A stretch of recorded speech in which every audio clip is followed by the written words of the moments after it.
Magandang gabi, Philippine Air Force. Narito ang magiging lagay ng panahon ngayong araw ng Miyerkules, 27 May 2026. Sa kasalukuyan, meron tayong binabantayang bagyo na nasa labas ng ating Philippine Area of Responsibility na kaninang umaga itong ang tropical depression ay nag-intensify into tropical storm at may international name na Jiangmi na kaninang alas 3 ng hapon ay huling namataan sa layong 1,260 kilometer east ng Eastern Visayas na may lakas ng hangin na umaabot sa 65 km per hour mula sa sentro at may pagbugso ng 80 km per hour.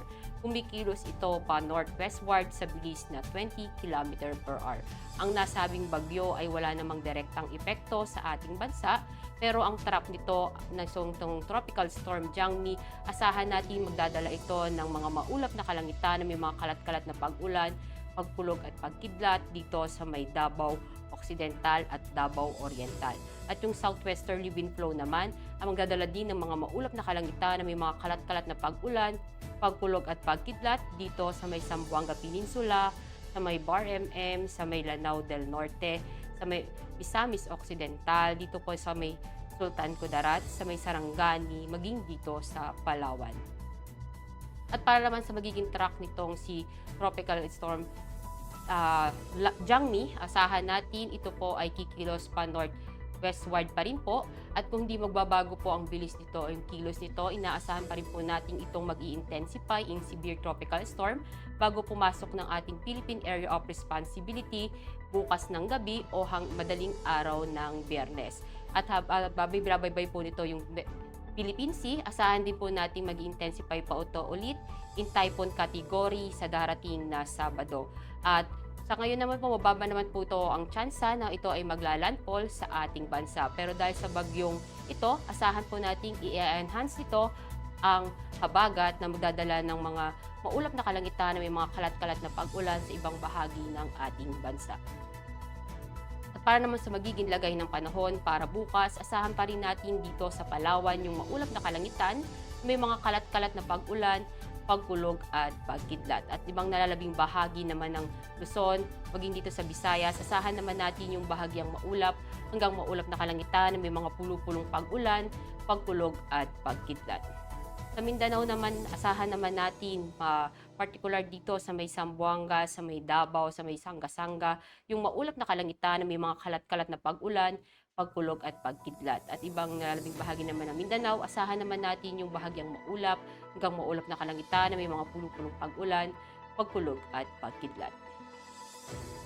At para sa magiging lagay ng panahon sa mga susunod na araw sa Metro Manila at Cavite, asahan natin sa Biyernes at Sabado ang bahagyang maulap hanggang maulap na kalangitan na may mga pulupulong pag-ulan, pagkulog at pagkidlat. At pagsapit ng Linggo, asahan natin yung maulap na kalangitan, may mga kalat-kalat na pag-ulan, pagkulog at pagkidlat. Sa Lipa, asahan natin sa Biyernes ang bahagyang maulap hanggang maulap na kalangitan na may mga pulupulong pag-ulan, pagkulog at pagkidlat. At pagsapit ng Sabado at Linggo, asahan naman natin yung maulap na kalangitan na may mga kalat-kalat na pag-ulan, pagkulog at pagkidlat. Maging dito sa Angeles. Sa Puerto Princesa at Kalayaan Island, asahan naman natin hanggang weekend ang maulap na kalangitan na may mga kalat-kalat na pag-ulan, pagkulog at pagkidlat.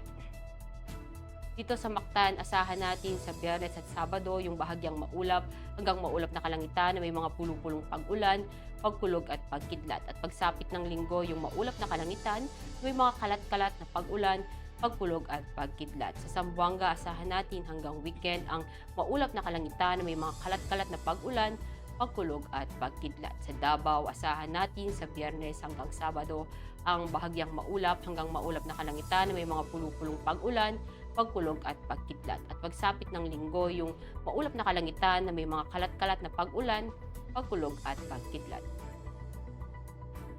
Para naman sa ating heat index forecast para bukas, asahan natin dito sa Metro Manila ang 43 degrees Celsius. Ang araw ay lumubog ng 18:20 at sisikat bukas ng 05:26. Para sa ating moon illumination, meron tayong 87% increasing. At para manatiling updated sa lagay at taya ng panahon, i-follow lamang ang Air Force Weather Center sa aming mga social media accounts.